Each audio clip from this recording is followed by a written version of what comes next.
हिमाचल प्रदेश में भी कोरोना संक्रमण के मामलों में इजाफा देखने को मिल रहा है। हिमाचल सरकार की ओर से फिलहाल नाइट कर्फ्यू लगाया गया है। पर्यटन राज्य होने के नाते हिमाचल प्रदेश की जनसंख्या का एक बड़ा हिस्सा पर्यटन कारोबार पर निर्भर करता है। ऐसे में हिमाचल प्रदेश में पर्यटकों के लिए बंदिशों को बढ़ाना भी सरकार के सामने एक बड़ी चुनौती है। कोरोना की तीसरी लहर की चुनौती के बीच हिमाचल प्रदेश सरकार की तैयारियों को लेकर हमारे ब्यूरो चीफ विकास शर्मा ने प्रदेश के मुख्यमंत्री जयराम ठाकुर से खास बातचीत की है। हिमाचल प्रदेश में जनवरी के महीने से अगर बात करें तो 2022 चल रहा है और ऐसे में लगातार कोविड-19 की सिचुएशन जो है वो बिगड़ती नजर आ रही है। लगातार मामलों में बढ़ोतरी हो रही है। आज ये आलम है कि 8,000 से ऊपर का एक्टिव केसेस का आंकड़ा है और इस पर राज्य सरकार की क्या तैयारी है, किस तरह से इस पैंडेमिक को कंट्रोल किया जाएगा, इस पर बात करने के लिए हमारे साथ मौजूद हैं हिमाचल प्रदेश के मुख्यमंत्री जयराम ठाकुर। जयराम जी, किस तरह से तैयारियां की जा रही हैं? आखिरकार हर एक व्यक्ति जो है वो ये जानना चाहता है सरकार क्या कर रही है, किस तरह से संभालेंगे आप कोविड को? देखिए, जहां तक कोविड की सारी सिचुएशन को हैंडल करने की अगर बात है तो अब कह सकते हैं हम कि हमारी टीम जो है वो अनुभव की दृष्टि से बहुत बेहतर हो गई है, क्योंकि पहले और दूसरे दौर में कुछ चीजें अलग तरह की थी जिसमें हमको एकदम तैयारी करने में भी कठिनाई आई और उसके बाद हैंडल करने में भी काफी परेशानी आई थी। अब की बार ये जो वेरिएंट जिस प्रकार से जिसकी चर्चा आज की तारीख में खूब हो रही है, उस वेरिएंट में स्प्रेड तो फास्ट है, लेकिन उसके बावजूद भी उसके बाद हॉस्पिटलाइज्ड अगर हम पेशेंट का अगर नंबर देखें तो वो बहुत कम है, 1% से भी कम है। तो वो हमको बहुत बड़ा संतोष देता है। हालांकि हमने हिमाचल प्रदेश में 8,000 बेड कैपेसिटी को रेडली अवेलेबल रखा है, बिल्कुल जो अगर पेशेंट का नंबर बढ़ता तो हमारे पास उसके लिए रखने की कोई कठिनाई नहीं है। जहां हमारे पास हिमाचल प्रदेश में कोविड के उस दौर से पहले अगर वेंटिलेटर का नंबर वो 50 था, आज हमारे पास वो 1,014 वेंटिलेटर हिमाचल प्रदेश में है। ऑक्सीजन के प्लांट सिर्फ 2 थे हिमाचल प्रदेश में, पूर्व में जो पूरे में सरकार थी। आज हिमाचल प्रदेश में हमारे पास 48 से ज्यादा ऑक्सीजन के प्लांट्स हैं। तो तैयारी के हिसाब से हमारा काफी बेहतर है। और जहां अभी इसमें हम देख रहे हैं कि नंबर बहुत तेजी से बढ़ रहा है और एक एक दिन में 1,800 नंबर, 1,900 नंबर, ऐसा नंबर आ रहा है, 2,000 को टच कर रहा है वो। तो वो एक चिंता का विषय तो है। संक्रमण बहुत तेज है और ये पूरे देश और दुनिया में देखा भी जा रहा कि संक्रमण की तीव्रता बहुत ज्यादा है, लेकिन फैटलिटी रेट जिसको हम कह सकते हैं उसके कारण मृत्यु हो तो वो नंबर बहुत ज्यादा नहीं है। ये थोड़ा सा हमारे लिए राहत का विषय है।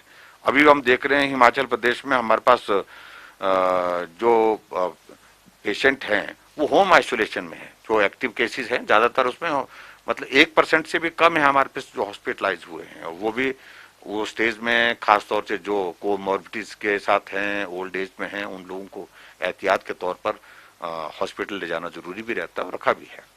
लेकिन ज्यादातर केसेस हॉस्पिटल के बजाय होम आइसोलेशन में। होम आइसोलेशन में अब की बार हमने फिर वही जो सेकंड वेव के दौरान हमने बहुत स्ट्रेंथन किया तो होम आइसोलेशन के मैकेनिज्म को अब की बार भी उसी तरह से किया है। हमने होम आइसोलेशन में जो डॉक्टर्स की टीम, डॉक्टर के साथ साथ में हेल्थ वर्कर की टीम को सुनिश्चित किया कि वो विजिट करेंगे और पेशेंट के जो हेल्थ पैरामीटर्स है उनको रिकॉर्ड करते रहेंगे और जानकारी देते रहेंगे। और इसके अतिरिक्त हमारे आयुर्वेदा विभाग के कर्मचारियों को, डॉक्टर्स को, उनको भी हमने एसोसिएट किया, साथ में उनको जोड़ा है और वो एक किट हमने एक बना करके हमने तैयार की है, होम आइसोलेशन किट बना करके।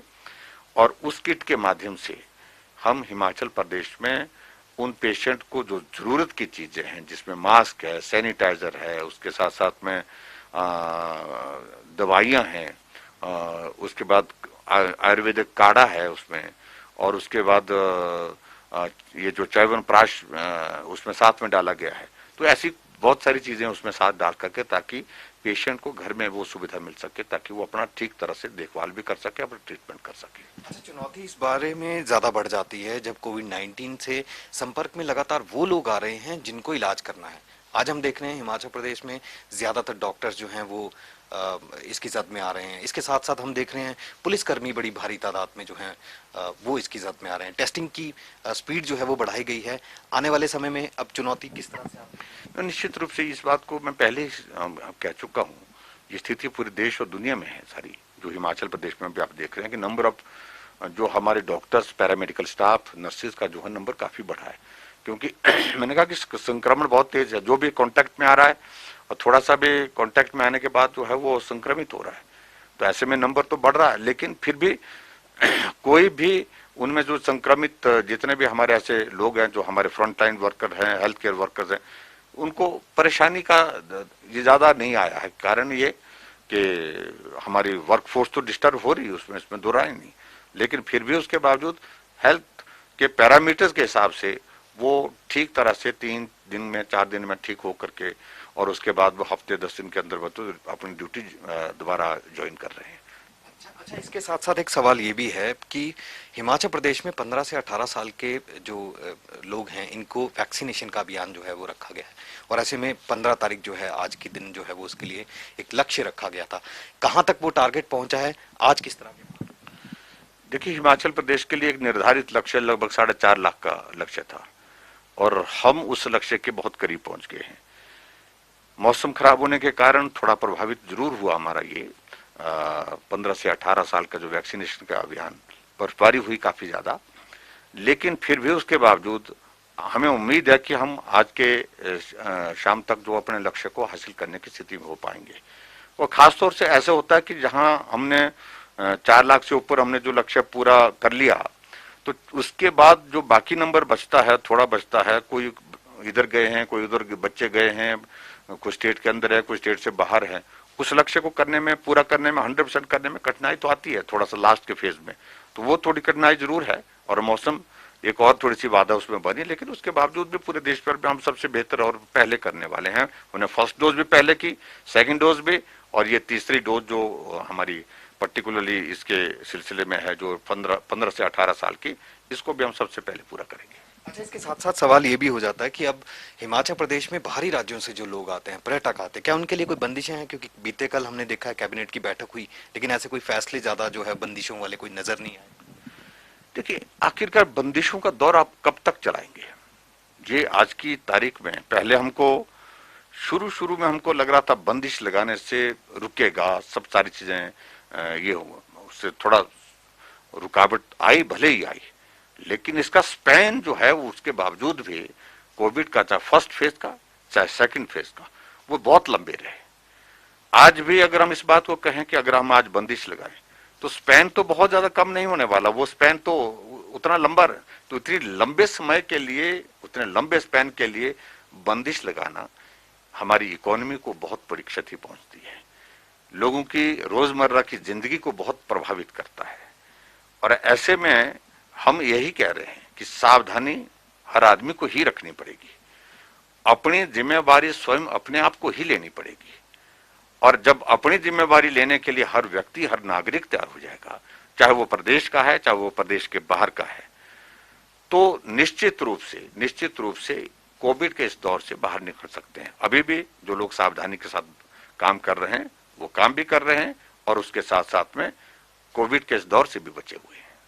ऐसे में क्या होटल्स को कोई निर्देश जारी किए गए हैं? क्योंकि हमने देखा कोई बॉर्डर्स पे भी कोई चेकिंग नहीं है, कोई भी आ जा सकता है, ओमिक्रॉन जो है उसका खतरा लगातार बना है। हालांकि राहत की बात यह है कि हिमाचल में एक ही मामला था और वो भी ठीक हो चुका है। देखिए, एक बात आप मान करके चलिए कि पिछले 3 वर्षों से हमारी स्टेट की इकोनॉमी जो ज्यादातर टूरिज्म पर चलती है, उसको कोविड के कारण बहुत बड़ा नुकसान हुआ है।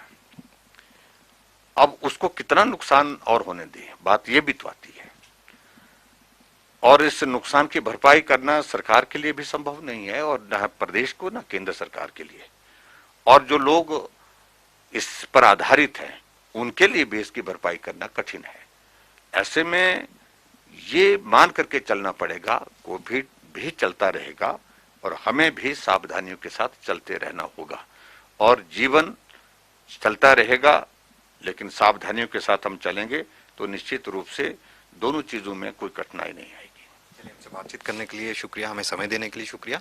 तो इधर हिमाचल प्रदेश के मुख्यमंत्री जयराम ठाकुर और इनका साफ तौर पर कहना है हिमाचल प्रदेश में कोविड-19 से जो हालात पनपे हैं इनको लेकर राज्य सरकार की पूरी तैयारी है। उपलब्धता जहां एक तरफ वेंटिलेटर्स की है, ऑक्सीजन की है, उसके साथ साथ पूरी तरह से दवाइयां भी यहाँ पर उपलब्ध हैं। और यही नहीं, सावधानी और सतर्कता के साथ अगर हम चलें तो इस महामारी से लड़ा जा सकता है, क्योंकि अब ये हम लोगों के बीच में ही रहेगी।